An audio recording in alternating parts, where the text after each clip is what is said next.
Hello, Tito Doc here. So, ngayong araw, yung last day ng VLE.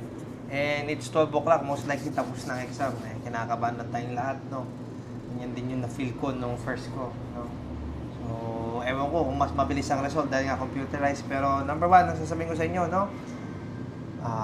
Congratulations sa inyong lahat sa mga nag-take ng exam, no? Alam ko may mga tao dyan na may pinagdadaanan, may mga pagsubok. Pero yun, tuloy pa rin ang laban, nag-detect ng exam. So, number one, celebrate mo yun, no? Kasi nag-exam ka. So, number one yun. So, sa mga iba naman dyan na nagulit, yun, courage ulit yan, no? Kudos sa inyong lahat. So, ayan, alam ko, medyo nakaka-stress. Pero yun, iunahin ko na kayo, congratulations. Ha? Ayan nga, ang famous quote na lagi sinasabi, si BJ Matias, na tumatak sa utak ko. No? Celebrate small victories and always be proud of yourself. Hopefully magandang result ngayon ng VMLE.